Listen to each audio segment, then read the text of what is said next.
Greetings, good people. Welcome to Who Knows It's Just Life, the podcast. I'm your host, Kyle. Thank you for fitting me into your day today.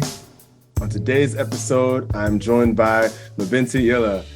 I met MaBinti way back in the college days, and we've been in touch here and there over the years, but I wanted to bring her onto the show today because the topic is the World Cup, and I'm going to say soccer, but really football, since the world calls it football. We'll talk about that in a second.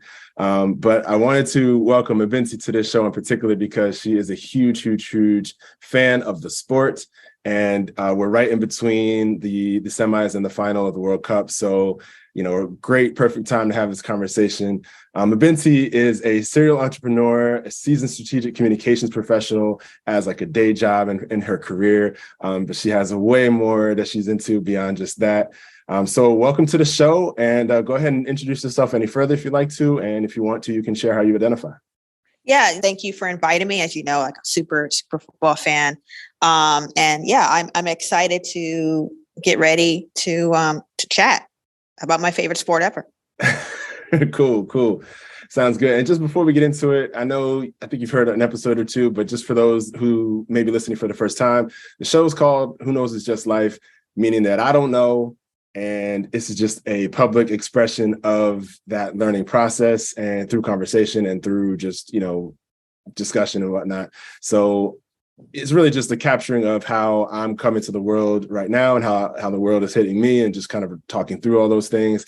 So as a guest, I welcome you, MaBinti, to challenge me if there's anything I say that's not consistent with something to be true or whatever. And this is a safe space to have that kind of conversation and have that back and forth. I say this often, like sometimes I say things on the episode and then I'm like, I could disagree with myself, 5 years from now, a year from now, 30 minutes from now. It could even happen in the episode. So that could happen. It's happened before. But this is I just say that to say that this is a safe space for just saying how you feel, what you think in this moment, and it's okay for that to change as later on. Yeah, fantastic. I love it. Cool. All right. So another thing I do just to kind of set the space and just to kind of get the energy going.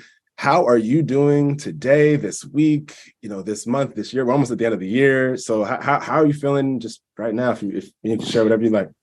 I'm freezing because it's so cold in DC right now. It's one of the coldest days so far this winter. Oh my God. DC for some reason has the worst drainage problem ever, especially downtown. Yeah. Oh my God. So literally you can't see me, but like my pants are like soaking wet with brown crap. I'm assuming brown stuff from the dirty water. So yeah. And I'm soaking wet. But other than that, I'm good. I'm blessed, working with a couple of cool things. So I'm excited about being able to fully commit on those new projects. Excellent. What about yourself? I'm good. You're the first guest to ask that. That flipped it right back on me. I'm doing well. The update in my world is that my uncle Sean just got back into town. He just actually got here this morning, and I had him on the show back in May or whatever. And what was funny was, he's an international traveler, and I was like, hey, when are you going to be back in the States? And he was like 10 years, and then boom, he's back. So wow. It's wild how things are always in flux and things shift and change. But so I'm happy to have him back in town. And so, that's literally the new thing for me in my world right now. So that's exciting.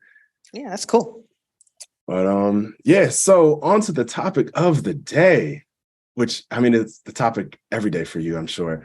Absolutely. But football. So first of all, I feel like we need to address what we call the sport. I know in the States we call it soccer because there's another sport which almost never uses a foot to the ball, but we call that football. Right. So what do you call it, and why? And football. That's what I call it. I've never in my life I've called it soccer. I guess if I have to clarify what I'm talking about among American folks, I'll say soccer, but it's kind of insulting to me. I hate that term. And why? To be honest. Why? Speak about that, please. Because it's a bit arrogant, right? It's like the rest of the world identifies this thing as this beautiful game as football. And in various different range, French is le foot, and Spanish, et cetera. There's like so many different, but it's basically the same thing. And America, the United States, a team that has never really done anything in the sport, has a nerve to try to like rock the boat. I get that American football is, it's called football, but like everybody else does around the world, and by calling American football the NFL and the college level stuff, or American football. I think that's perfectly fine. It may be a mouthful for some folks, maybe for broadcasters, they don't want to say American football all the time, but I think it does this thing that's particularly arrogant of us or whoever decided to make it soccer. Yeah, I don't even know what soccer means. What does soccer even mean? I don't know what soccer means, but soccer could be the name of American football because it means nothing. And I don't know how else to describe American football. It certainly isn't football because they're using their hands. It's like handball, but it's not handball. Exactly. So exactly. I don't know makes no sense. Make it make sense. Make it make sense, as they say. I'm not going to even try to make that make sense, but cool. So I guess I'll do a brief synopsis of my own history with football, as we'll call it in the show. And for me, I played rec, back when you're a kid and you try all these different things. I was a part of a team that actually went unvictorious for a whole season, which was a really big learning experience for me. Later on, I was in an American football team, actually in JV, that went undefeated. So it was really interesting in maybe a 4 or 5 year span of my life. Like I was on an unvictorious team and an undefeated team. And both of those, like you really learn a lot about people when they go through different seasons like that. But when it came to high school, I sold out, as I already said, and went for American football. At my age and at the time, I was like, oh, like that's better for like popularity and blah, blah, blah. So that was, I'm not proud of that decision looking back because I actually had some skill with world football. But, and I mean, I liked American football. I never had worn pads in my life. So that was pretty much a stupid decision. But I definitely loved FIFA. I loved playing the video game and all that. And I loved playing with the national team. My Uncle Sean, as I mentioned, he lived in Ecuador for a lot of the 90s. And so I liked the Ecuador national team. Okay. I also took to the Ghanaian national team. Loved playing with Asamoah Gyan and Prince Boateng and some of the others. So that was kind of like my thing. And I remember rooting for Ghana in the 06 and 2010 World Cups, even against the US, because I was like, I just was me too. Yes. Yeah, I'm sure. So that was kind of a thing, but I definitely tailed off though. But my brother really in the last 10 to 15 years, he really got into it. My uncle on my mom's side of the family, he's been a huge fan, like, and they follow club and all that kind of stuff. And they tried to get me in the club. Like I picked Tottenham as an EPL team. I know. I saw that on your notes. I was so disappointed, honestly. I keep getting clowned. And my brother's like, he was the one that was like, pick a team and then you'll start to care. And I picked them. And it's been some years and he's like, it's okay. You can pick another team if you want to. Yeah. But I did in my travels to India last month, I did meet another Tottenham fan. And that was like the first time I mentioned that. And I was clowned for it. But yeah. But anyway. Shakes my head. I know. That's my brief. Come home and become an Arsenal fan, please. See, my uncle, one of my other uncles is a huge Arsenal fan. So come on now. It's in your blood. It's in your blood. I mean, he's not my daddy though. That's I know. I mean, that but you know what I'm saying. It's you've been around it. You've been exposed to the great Gunners. I mean, and also as the great Thierry Henry once said, Arsenal is a team of the streets. It's one of the first. It's actually one of the first teams in England that have integrate more Black players into the Premier League, and also Arsene Wenger, our coach, basically had like one of the blackest teams in England for years. So you can't say that about the other clubs. I'm just saying. That's a compelling argument. But first, let's get back. So how did you get into the sport? And I mean, has it always been Arsenal for you? And how do you relate to like the world's and that's from a club. Do you follow any of the other leagues, by the way, also? Yes. And from a World Cup standpoint, who do you choose to support? Okay, so I've always followed football. Being African, it's kind of like second nature. And just so happened my dad played. And, for me, I've always loved it. I always tell people it's the only thing in my life that came naturally to me. I never learned how to dribble. I never learned how to head the ball. I never learned how to do the basic skills. I could when I was younger, and even now, I could watch somebody do a move and I pick it up and be able to do it. It's in me. I love it. I did play a little in high school, and then I went to St. John's for high school in terms of the latter part of my high school years. I didn't pursue playing football at St. John's for a moral stance. I was taking a moral stance and not playing for them. But I still played, club football and all that stuff, like recreational football and stuff like that. Yeah. Club, especially in college too. But I think the moment where I really fell in love with the game was having the opportunity to watch the 1998 World Cup at the Brazilian embassy. Even though Brazil lost, I fell in love with a guy named Ronaldo. And magical. I mean, I remember wanting to get number 9 like him. I copied all of his moves. Like to this day, if I saw Ronaldo and I had the opportunity to meet Thierry Henry, and it was great. Like, listen, I was, fantastic, but Ronaldo is the one for me that made me dream. He's just, it's a phenomenon, man. A lot of youngins know about Messi and Cristiano Ronaldo and all that stuff, but Ronaldo for us, people of our generation, was the guy for Ronaldo. Yeah, Ronaldo the was guy. The guy, yeah, for sure. The guy, for sure. Magical. So do you mind if I ask what the moral reason was for not playing at St. John's? Well, I was promised something. So obviously, so I'm not Catholic. And so I asked them, like, hey, I would, basically they recruited me, right? I said, I'd play if I didn't have to do some of the religious stuff. Like I didn't have to do go to mass. That's all, but it was really my only request. I just didn't want to go to mass because I wasn't comfortable doing that. No problem taking religion classes and all that good stuff. But that's the one thing I asked, and they were like, nah. And I was like, I'm not doing this. You broke your promise, and I'm not going to, I'm not going to do that. I have, and there were other reasons why I also chose not to play for them, but that's one of the guiding reasons. Yeah. As well. Okay, that's fair. I appreciate. Gotta keep your promise. I know. Yeah, no, for sure, for sure. Be a person of honor. That's the thing I try to be, and try to be, and something I hold dearly is being a person of honor. Honor your word. Yeah. All right. Where were we? So you love football since you were a kid. Yeah.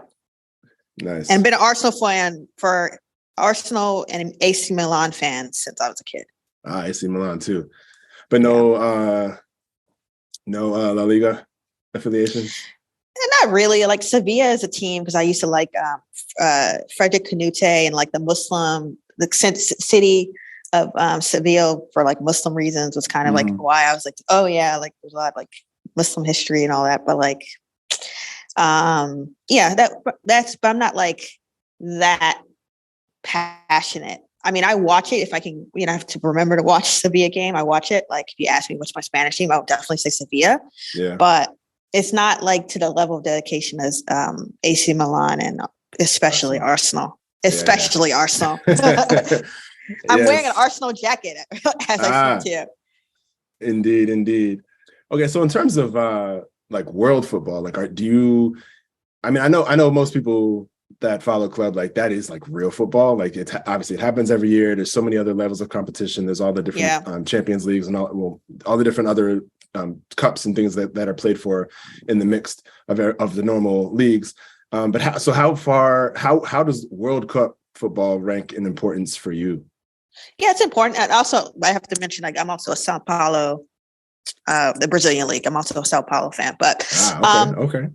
World Cup is, it's good. It's fun. It's good fun, right? The quality is interesting because you got to remember these people don't see each other.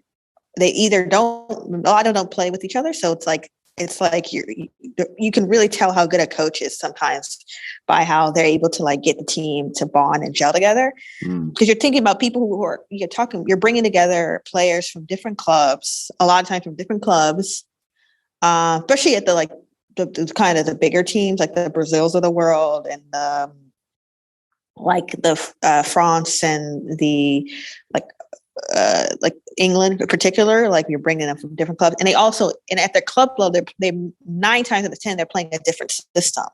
So you're like relearning, you're playing a different style of play that may not vibe or jive with what you're, how you usually play, or you make like a lot of times, sometimes players aren't as effective at the World Cup stage as they are for their club teams, because a lot of times the club teams, for example, like they're suited to the talents of those players. And of course, the coach at the club level, the manager at the club level has all this time. He spends, 3 to 4 days. He's trained, 3 to 4 days. He sees them. He's developing them. So he knows their tendencies. He knows their weaknesses. He knows how to hide those weaknesses. Whereas, with the World Cup, you got some data maybe, but you don't have enough time with the players to really kind of build that cohesion, that exactly, or whatever. Yeah, exactly. And then, tactically, you're kind of, because you don't have that much time with them, you're kind of like, building as you go. And because the other part of it is also being able to react to or be proactive, unlike England, cough, cough, in terms of like the other team, right? Like I said, with club football, you know certain teams, how they play, and you know what players to target. You have enough data to be able to kind of create some competitive advantages. Whereas with World Cup, not so much. You don't have time. You don't necessarily have a lot of data, a lot of information that you need to be able to kind of exert a strategic advantage. So a lot of times at the World Cup level, it's kind of like, as simple as it sounds, sometimes it's the best team that wins in terms of the quality of the players. And then sometimes it's not even about, the best team in terms of quality. Sometimes it's just about the best teamwork, right? And the best cohesion, the best spirit. And one of the things that's been so interesting to me about this World Cup in particular is that all the tactical, we call them the tacticals. I say that as I'm trolling. I'm trolling when I say this. All the Twitter tactical folks were so convinced because, the so-called tactical superior of certain European teams, cough, cough, Spain, that they couldn't fathom why Spain and Germany didn't go as far as they did. And quite frankly, tactics are important, right? Don't get it twisted. It is a tool, but it's a tool. You can't account for human behavior. You can't account for national pride. National pride is a whole different motivation. At the club level, you may have some club pride. You may have pride as a professional, but when a lot of these players, when it comes to playing for their national teams, they're willing to die for their shirt. That's a whole different mentality. Yeah. You can't account for that, Yeah. Okay. So that's actually a perfect segue into, how this World Cup is playing out. I mean, there's so many storylines that are at play still, because, the finals down to Messi and Argentina against Mbappe and defending France. So that it's culminating into a storybook ending, most likely. But obviously the other big story was Morocco. You talked about how Spain didn't get as far as folks thought they would, given their tactical brilliance and tactical. I mean, and I'm watching over the Thanksgiving break with my brother and my uncle. Many of them were talking about how good on paper, Portugal, whatever, all these teams with individual players who are phenomenal on their club teams, whatever, you see all the skill, all the big names that they're putting together. And like you said, it's a challenge for coaches and managers to really make it actually work with names and personalities that work well in their clubs. But the clubs that's where all the money is. So the clubs are built for that performance, right? Yes. So it's, how beautiful is it for a country like Morocco to do what they did? They took over the Iberian Peninsula. Pretty much. Stage, right? So that was oh, I remember that part of history. So that was pretty interesting. So I guess what are your favorite storylines of this World Cup, and how do you see it playing out? Well, I mean, I'm petty, so seeing Spain get beat was quite joyful for me. Mm-hmm. Because again, to the point I was saying about the tacticals, Spain kind of played in a very arrogant way. They thought, we can pass people to death, a death by 1,000 passes. They thought, but passing teams to death would get them through. But the problem with the thing about possession football is it has to lead to, you can't just have passing for the sake of passing for the sake of stretching out the defense. You at some point you have to make penetrative runs. At some point you have to make passes that actually not only break through the defense, but actually you convert those chances, right? And so, for in the case of Spain, so seeing them lose was a beautiful victory I think for a lot of people who recognize that, football is there's no so-called right way of playing football. And it's so long because of the Barcelona and the success of the Spanish national team, Spain has kind of, and also as well as tacticos and people in these kind of positions have kind of, elevated Spain as kind of being the superior, purist form of football. But one thing, and what I love, what world football and particularly the World Cup continues to highlight, there isn't really a perfect way of playing. You play to the players that you have, right? That is you get it done. You get it done with the players that you have. You adjust tactically your system to the players to maximize the players that you have. And so I took, like I said, to see that, the fact that, and I love Lucho. Don't get me twisted. I love Luis Enrique, the coach for Spain, and I love him.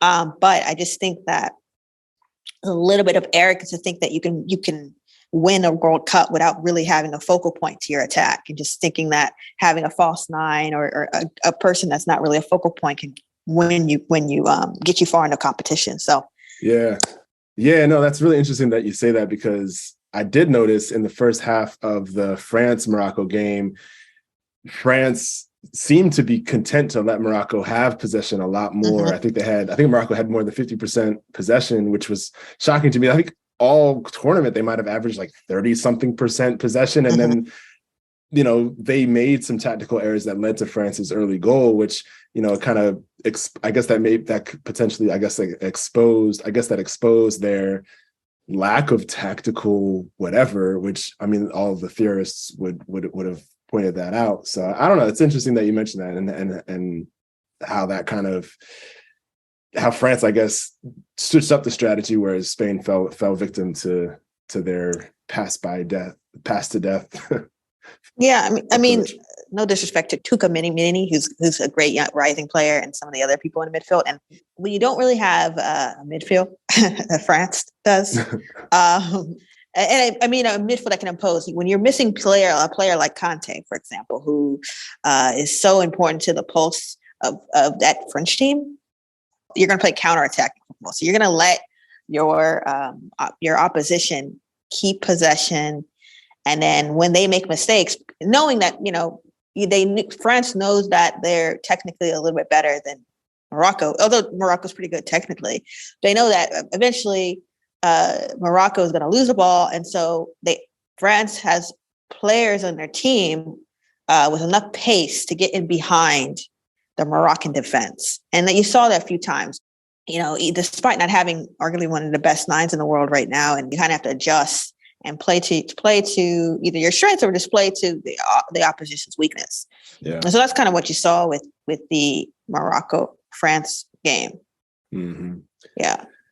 So let's talk about some of the important storylines there. How did you feel about Morocco making it that far? I mean, I know Senegal, Ghana, there were some other teams representing the continent of Africa who folks thought had a chance. I know Senegal had a would have been given more of an opportunity to succeed if I can't remember the name of their big star who was injured. Mane, who was injured, so he couldn't play. But they still played pretty well without him. But Ghana, obviously, they were in a very difficult group, very close to breaking through the group stage. So how do you place Morocco's historic run, and then how do you also speak about like how the rest of Africa performed? Yeah, I mean, it's definitely an achievement because, like I said, Morocco was quite a quality team.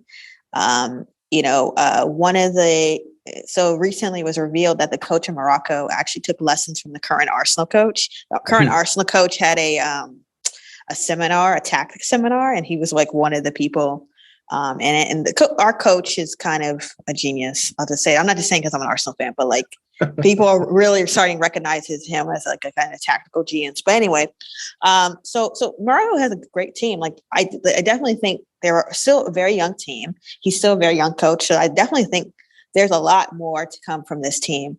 The challenge is that that Brazil is going to get better. That France is going to get better. I'm like, they have some people who are, and so it's going to be very difficult. That Portugal is going to also get better. They got a player who plays for AC Milan, who's my guy. His name Rafael Leao, who's dangerous. He's a very scary player. So considering seeing all of this, quite an accomplishment. And I do expect them, God willing, to be back. Now, in terms of the continent of Africa, everybody has kind of mixed feelings. I mean, there's some people. I was at a Senegalese restaurant yesterday. My favorite spot whenever the France game was, I was there watching it with some folks from Senegal. What restaurant was it? Kwati Grill. It's in Silver Spring. Yeah, it's in Silver Spring. Okay. Delicious food, by the way. I just want to point out there.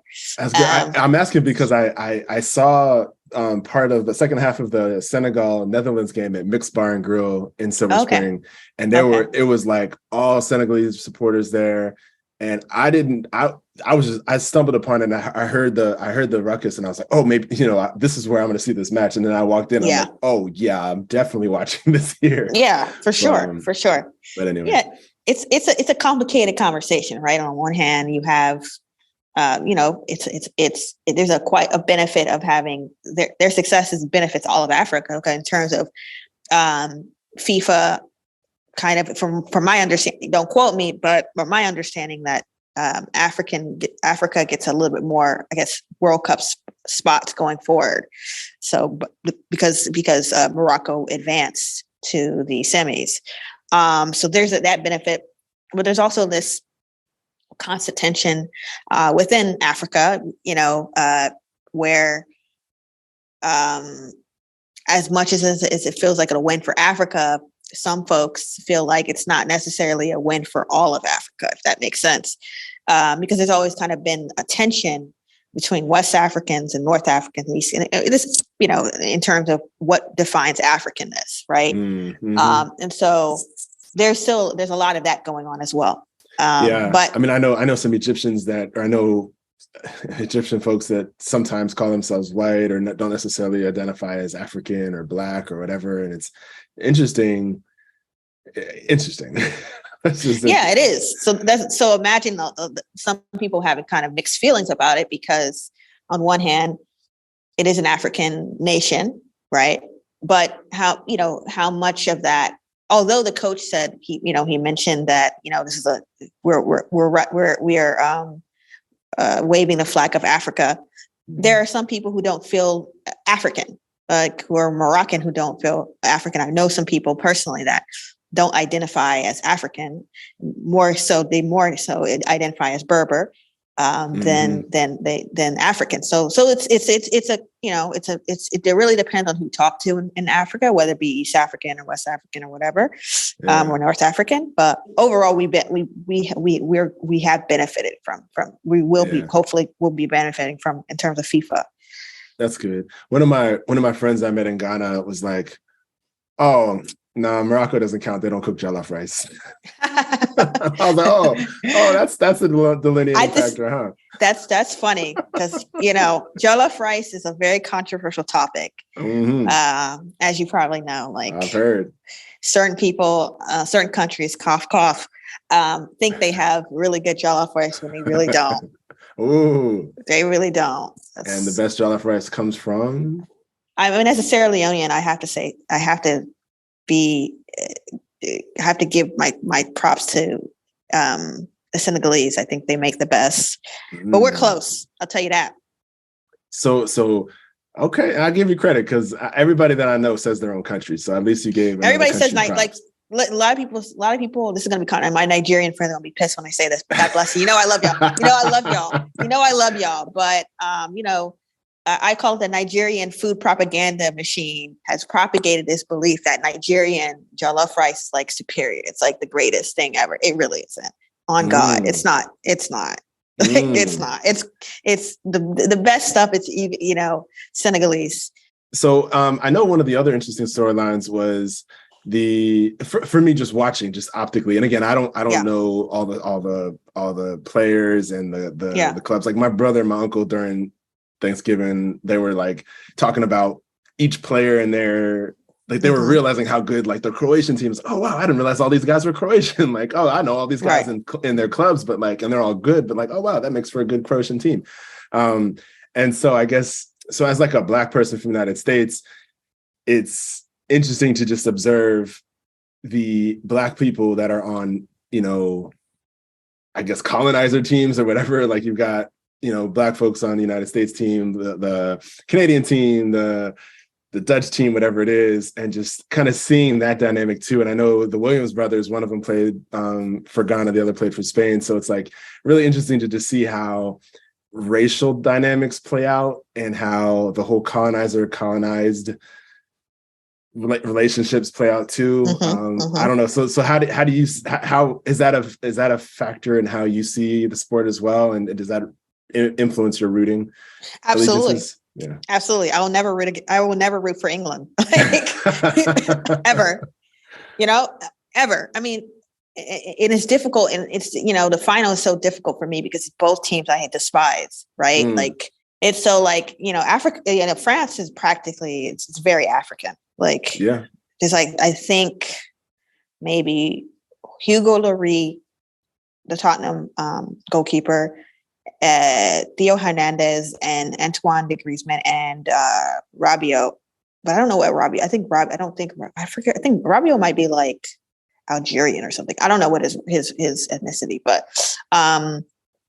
the rest is a bunch of Black folk. Like being honest, like Mbappe, Tchouaméni, Ousmane Dembele, right forward, Kanate, Ibrahim Kanate, I can never pronounce his name.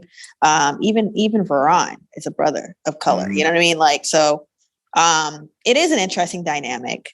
I mean, and part of the reasons why a lot of these players, I can't say all of them, but some of the players choose their colonizer team because sometimes the national team is either kind of dysfunctional or like they will make them pay to participate, right? Like apparently, I don't know how true this is, but apparently Mbappe's dad wanted him to play for Cameroon, but they wanted him to pay something for the son to play for Cameroon. And I'm like, that's kind of ridiculous, right? So there's all sorts of things that kind of impact whether a player will play. And for me, like I'm always, like I said, I pretty much, my rooting is always anybody Black, to be honest. So I start with my African teams, my West African teams, and then I go from there to Brazil, and Holland typically has a lot of Black players. And then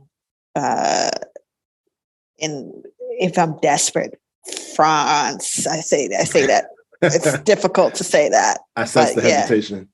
But typically it's like Africa, Latin America, South America, and then Holland, and then France. France. Yeah, it's difficult. It's difficult. I feel that way too. I saw like like the Dutch team is like they are pretty black too. The France team is pretty black too. Like I don't know.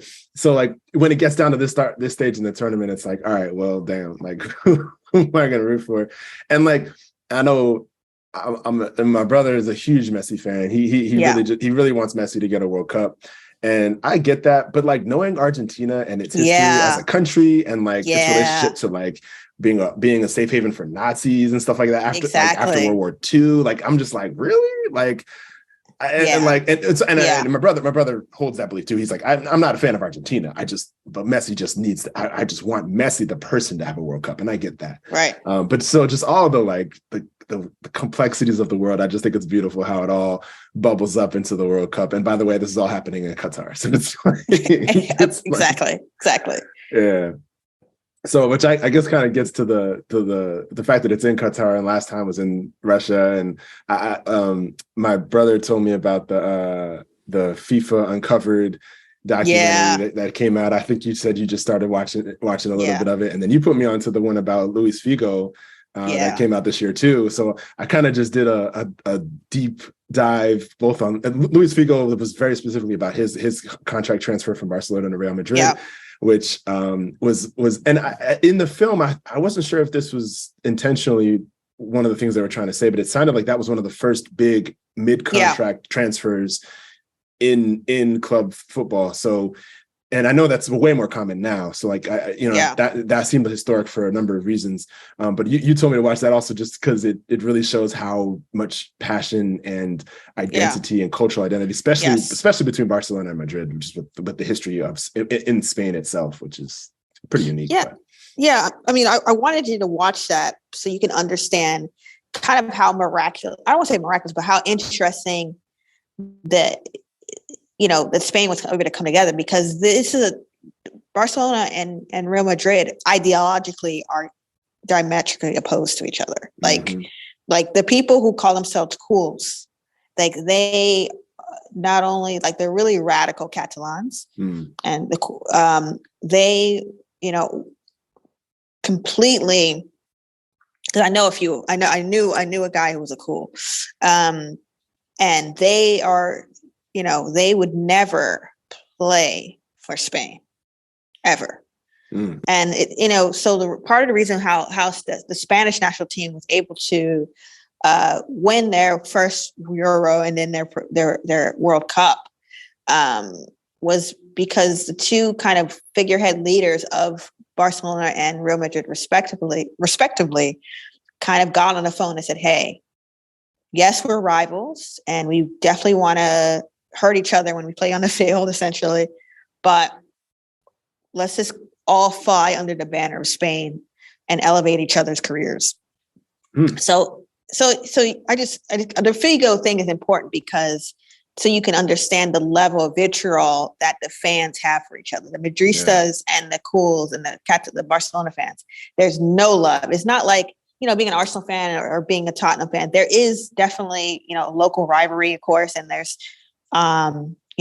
definitely some animosity to an extent, but it's not political. It's not political at all. Really, I mean, it's not rooted into it. It's not rooted in a separatist movement, like a exactly. There's no real political ramifications. Where like there are people in Barcelona right now that want Catalonia to be back to its own country. So, that's why their club motto is more than a club, because Barcelona is not just a club that has a particular style of play and a particular style of football. And it also represents the hopes and the ideology of a people. Yeah. And then jumping over to the FIFA one. Oh yeah. Oh, wow. Wow. Yeah. Just like hearing like, okay. And if you get me on the right day, I'll tell you a little bit about how Maryland as a nonprofit, the University of Maryland as a nonprofit is kind of, and what's true for Maryland is undoubtedly true for other state schools, right? But it has like sleazy vibes when it comes to the money and funding and all that kind of stuff.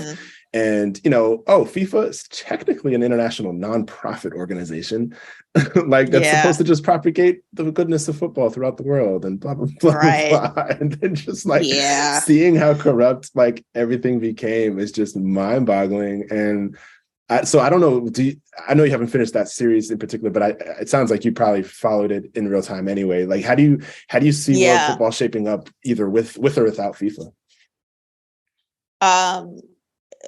I mean, it's a difficult question because as much as FIFA is a dominating power, the club teams also have a lot of power themselves, right? That's true. There's so much money, and particularly in the Premier League, there is so much dough in the Premier League that it's kind of getting to a point that it's part of the reason why like the big clubs in Europe were like, we're going to create a super league, because they understood just how massive their clubs were in terms of revenue, in terms of viewing. And so like the big clubs like Real Madrid, unfortunately, Arsenal participated in this nonsense as well, wanted to create this super league so that they can kind of hoard the revenue, the TV revenue, because they recognize that as much as world football is, people watch that, it's not it's only every 4 years, right? Whereas club football is yearly, and in games are like weekly. So we may get to a point where I'm not gonna say World Cup is no longer existing. It might be have even more club influence going forward. I'm curious how that would shake out, how it would look in that case. And I know what was interesting about this World Cup is because of the weather in Qatar, like it's interrupting the real season for the clubs, right? Exactly. So that's kind of a controversial literally in the middle thing too. Literally, like for example, like December in England is basically it's a time where there's a lot of games, and your title chart is kind of made or broken post December. That's the beginning of the real title chart from December all the way to May. And being that it's interrupted, certain clubs have more of an advantage than others. And one thing I think it's good to mention this for folks listening that aren't familiar with how the European football leagues work. It's really an interesting and unique way of organizing the league. So the English Premier League, which Arsenal's a part of that, and Tottenham, they're both part of that. The teams are basically the teams that represent each neighborhood, so to speak, or a region in England or the UK, or I guess in England, not the whole UK. But the cool thing about it is it's called the Premier League because there's secondary and tertiary leagues, and so the league winner. So every team plays everybody else twice, once at home, once away, and you get points based on wins, draws, and losses. And whoever has the most points at the end of the regular season wins the league. There's no playoffs, nothing. In the United States, like where it's all about get to the playoffs, and then a team that's maybe 500 wins and losses could still win the Super Bowl, the World Series, whatever. Right. And it's just like, that's not the case. It's a long haul. You gotta do it home and away in the whole season, and then that's it. We know who's the best. And then if you're in the bottom three, you're regulated to like the subordinate leagues, and some teams that were in the top of the subordinate league can elevate up into the Premier League. And so that I think is really, really cool and unique. And there's also like the Champions Leagues, there's other eligibility. If you're not the top of your Premier League, if you're in the top four or in the fifth or sixth, different rankings, you are eligible for other cups and other leagues going on in the continent. So for folks who aren't familiar with it, I think that's worth saying, and it's definitely a different way of structuring it, but it's something that's like very common in Europe, and I think that's a kind of an interesting and unique and kind of another beautiful, a different cool way of doing sport. I mean, I think as a person who's a basketball fan, it makes the games more meaningful because you can't afford to lose, right? If you're fighting for a title, like there are certain games you have to win, and especially like it becomes really, really competitive. Like April, March, because the teams that are fighting regulation are going for it. they're not going to be playing passive. They're super aggressive, and because they need every point matters. Yeah. And the teams that are fighting for like Champions League spots or the Premier League title, they're also going for it. And sometimes teams can be a little nervy and may lose to teams they're not supposed to lose to, or beat teams. So it's for me as an Arsenal fan, it's going to be a very interesting test with my young team. So because of that, it's been a minute since they've been in this position where they're top of the league. And so how they navigate and how particularly Mikel Arteta, our coach, navigates that will be very interesting.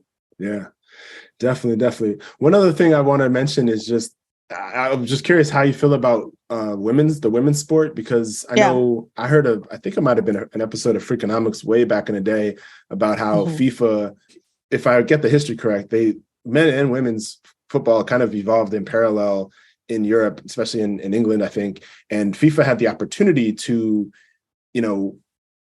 fund and promote both as a thing. And it chose, I guess, arbitrarily, the way white men tend to do. It chose to focus on the male sport. And then, zero money, like nothing was going into the women's sport. And then, of course, with Title IX in the US and some things, other parts of the world, women's sport began to get more attention. And, here in the States, we have the WNBA, we have, things like that. But, and we do have the Women's World Cup as well. But I just, as a lifelong supporter of football and as a woman as well, like how does women's football, how do you feel about women's football and just that whole dynamic? Yeah, it's cool. Like I do enjoy watching the Women's World Cup, and especially like my favorite team actually is the Japanese women's team. I just like the way they play. Yeah, they've been fun to watch. They're kind of a rival of the US, if I'm not mistaken, over the last like few World Cups. They're a really fun team to watch.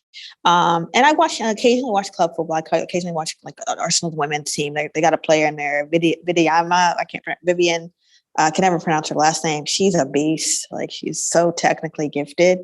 I just think that, the biggest thing for women's sports is particularly, I was even here, is more investment in the players. Like, they should be paid more sponsorships. One of the things that I'm proud of that Arsenal did was they have the home games for the women's team is at the Emirates, which is where the men play. Whereas sometimes with the women's team, they have them playing this like dinky lower grade kind of, and by having a game at the Emirates, which holds 60,000 people, and it being packed, like it was actually is really good for the sport, right? It's really because women want to play. Like, I think selfishly, I would have, if women were paid a decent salary where they don't have to go get a 9-to-5 job in order to support themselves, or go to Russia to support their own commercial. Exactly.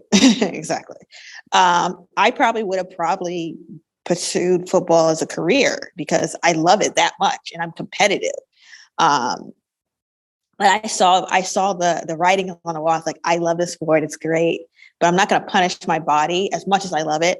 I'm not going to punish my body for like $50,000, right? In a year. Yeah. That's just, that's not giving how much pain you have to endure and how much, and not to say that money is everything when it comes to sport, but you should be able to get some value, especially because you're like, a lot of times you're forced to play when you're like really shouldn't be playing. Like the club teams will push you to the limit. That's with any sport. They'll push you to the limit. Yeah. And so there's no real insurance, right? In terms of there's no real investment in your long-term health and well-being. Health and well-being. They're like, you're just an asset. Like, we're going to use you up till we can't use you anymore. Yeah, and that's true. And I think, I don't want to, I hope I didn't sound a little unfair asking you only because you're a woman about women's sports. It's fine. I also mean that I received a question back at me as well, because one of the things that I I've tried to start doing recently is like, for example, buy like the WNBA league pass to like just support, you know, their league. And I've taken, I think for my kid, I don't think I've taken him to a Wizards game. We went to a Mystics game this year. So I think his first professional basketball game that he's been to was a Mystics game, nice. which is kind of cool. And they are good. And that was fun. But kind of to your point about what Arsenal's doing with their women's league, the Mystics used to play, you know, in the Capital One Arena where the Wizards play, and the attendance is so low, and it's just like it kind of looks bad. And they built the whole entertainment and sports arena, which is cool. It's a more intimate venue. The game we went to, it was packed. It felt great having a packed stadium, and just like it was rocking. It was a lot of fun. What was weird though was like I looked up, like I don't know if you've been there, but like that facility is in the middle of like what is this place? And it was an old school psychiatric hospital like in DC. Oh, St. Elizabeth's. Yes. Yeah. And I was like, oh wow, there's some heebie-jeebie, like this is some. And so like, okay, great, repurpose this land, but like let's also, but it's not done. Like they carved it out and there's still old buildings around it. And I'm like, this is so I don't know, I have mixed feelings about that. Like I love that they're investing in the Mystics as a separate entity, but I would love to see that area get the same revitalization effort, as long as it can be equitable and not gentrifying and whatever. But I mean, we're talking about what was a psychiatric hospital area. So like, if we can just kind of clean up that psychiatric hospital energy and really let it be a celebratory piece for women's sports, but really just have it be a good space for the community, I think that would be super dope. And I don't mean to brush away the history of that campus. I'm sure there's a lot of stories that need to be told from that time, but yeah, so I don't know. I think it's complicated. I would love to see women's sports, like, you know, get more accolades. I wish there was a softball league, because women's softball is extremely entertaining to watch. Whenever the softball World Series, the college softball World Series is on, it's like, wow, like it's just another game. And so anyway, I think I've received the same question back at me, because I think it takes men supporting it too. It takes us all to make anything successful, right? Yeah, no, to your point, I mean, you look at the impact Kobe just, you know, the late Kobe, in terms of like not only like mentoring some of these players, but like also showing up at games and talking up the WNBA and wearing a t-shirt, you know what I'm saying? Like it surely inspired the other men in the NBA to start wearing t-shirts and going to games and showing up to games, because it would have been amazing to see what his daughter could have done. Oh my God. Yeah. For the league and just women's sports. She was a baller even at her age. Yeah. It's like, I remember watching, because I'm a big Kobe fan, a big Lakers fan. I remember watching like videos of Gigi playing, and she's got the same aggressiveness as her father. It's like, it's crazy to me. I was like, wow. And I remember him in an interview. He's like, that, I don't know where she got it from. I didn't teach her how to be like, she's super aggressive as hell. Yeah. No, that's beautiful. It's a shame that those lives got cut short, but I don't know. I feel like there's still a lot of room. And honestly, I think the Brittany Griner situation is gonna amplify that. Yeah, because like the fact that was even like, why was she in Russia? Let's talk about it. Like, let's talk about why she even needed to be there, right? Like it's like if we paid our athletes, like ain't no LeBron James going somewhere else to play to make ends meet or make a decent living or make a, you know what I'm saying? Like, so like I hope I'm glad she's home, and I hope that we're able to address the root cause of that problem and not just celebrate that she's home. And I also want to say $50,000 isn't a bad salary. Let me that's action. That's you know true. what I'm saying? No, right? Like I don't want people to think I'm like an elitist or something like that. But I'm saying, you know, $50,000 in a city doesn't go very far. No, especially that's true. Married with kids.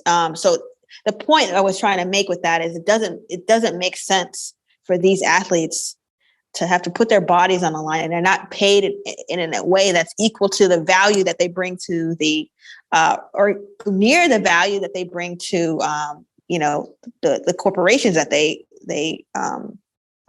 work for. Yeah, the corporations, the advertising dollars, the advertising dollars, right? And even just the positive impact on the community, like Absolutely. kids are looking up to them, all that. Like, definitely should be more. Yeah. So, as we're wrapping up a little bit, I want to see who you think is going to win in the final. I'm sick. Both of them. I wish both could lose. I wish both could lose. I think a happy medium for me would be penalties, and that would be a happy medium, like because penalties can go either way. It's a tough call because Messi's like super motivated, right? He's tired of people saying that, he's good, but he's no Maradona because he never won a World Cup. And, for some time, like people in Argentina weren't really feeling him like that. Because they kind of felt like he was more Spanish and he was from Argentinian because, he spent his formative years in Barcelona. Yeah, he was training. Yeah. Since he was like a kid. So, but he's like super motivated. He might hit, as my dad said, my dad said the other day, like he might hit. God might like, open up another door of genius for this brother. Like this guy, like, because we're seeing he's a savant anyway. Like he just is, but it could be the moment that there's another level, like weirdly enough, another level to Messi's game. And that's a very scary, like he's always showed other levels, like for his club team and all that stuff, but because he's motivated, he may not have been as motivated because he's always played in great teams. Let's be honest. And so he can go get by playing really good or really well, and not necessarily having like Super Saiyan moments. Yeah, you know what I'm saying? Not necessarily being challenged to the height of his capabilities. Yeah, but this might do it. This World Cup, he might be like, I don't know if you're a Dragon Ball Z fan, but it might be like that moment. I know some anime nerds know this moment when like Goku became Super Saiyan 1 for the first time, where it's like he just tapped into a different like frequency. I think that unfortunately for me, we're due for that. So there's that element. But then the other thing is this French team is arrogant as hell. And they have that experience. They have a coach who's won it and who's won it as a player as well as a coach. So it's another factor there too. And they just have the confidence to win it, but that can also hurt them too, because arrogance is what can kill the French. It killed the French in a few World Cup back, their arrogance. Yeah.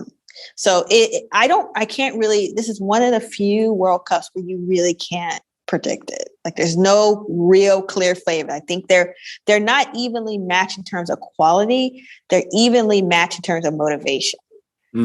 Right. Well, that was an expert breakdown, and I'm gonna let you. I'm gonna let you off the hook in terms of not picking one. Thank you, I appreciate it. I think it is. The storylines are compelling. The teams are very evenly matched. I know. I think my brother was saying he was rooting for England to beat France only because he thought that France or Morocco would be easier for Messi to just get into a cup. Of course.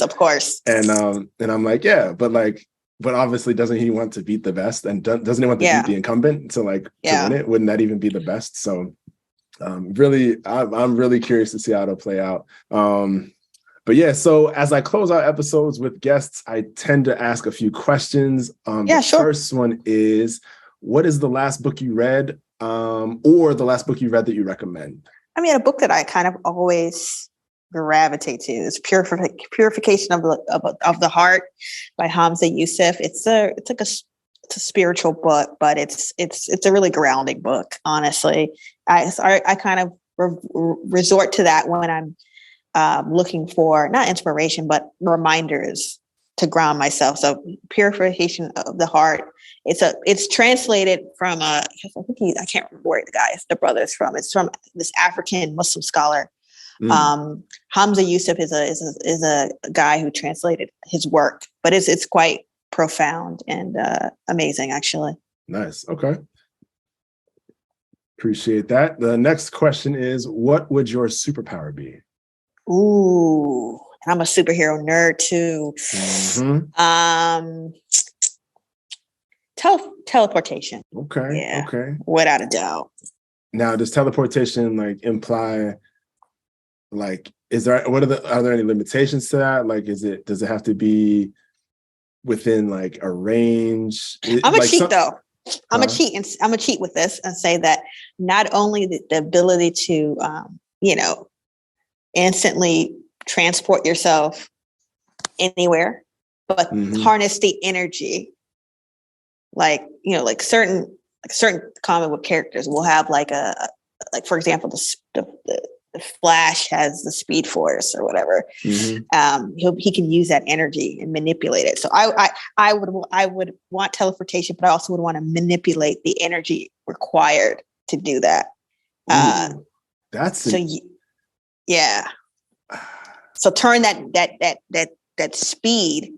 So when you talk about teleportation, that's quantum stuff.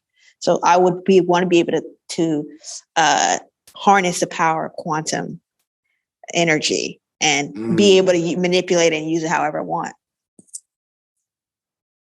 I'm gonna have to follow up with you on that. I'm gonna have a lot of engineering questions for how that works. Yeah, sure. All right, that's cool. That's a good one. Let's see. All right. So what song are you rocking to right now?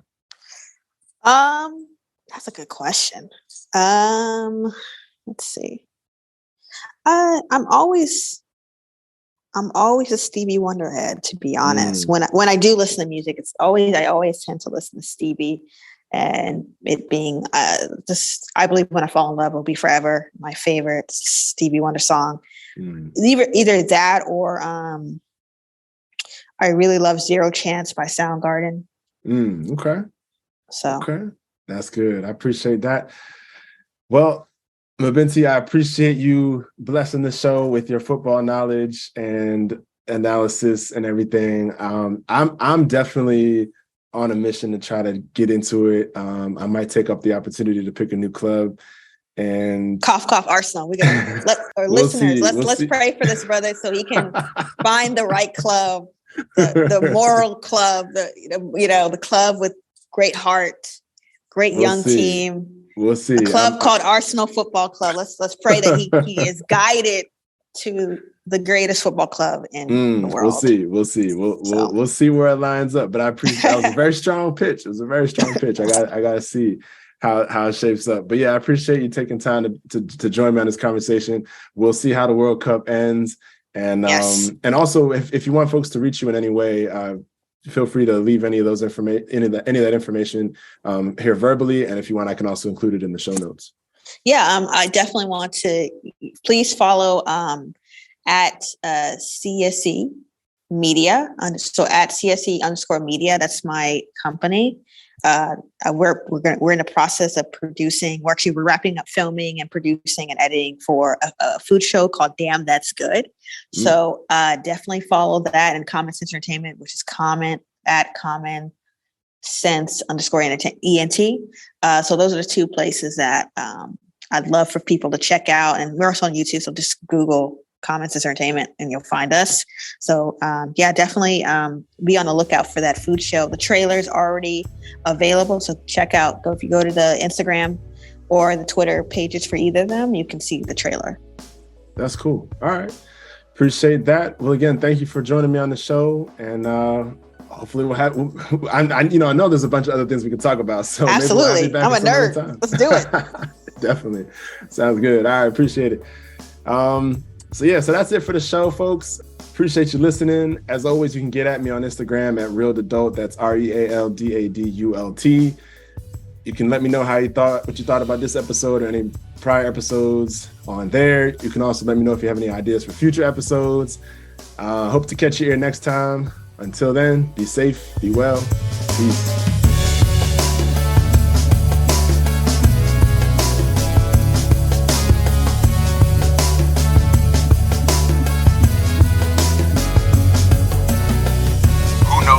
Life podcast is recorded, produced, and edited by me. All thoughts and views expressed on the show represent that moment in time. Participants have the right to be wrong, learn, and reshape their ideas as the journey remember to like this episode if you haven't already. Subscribe to the show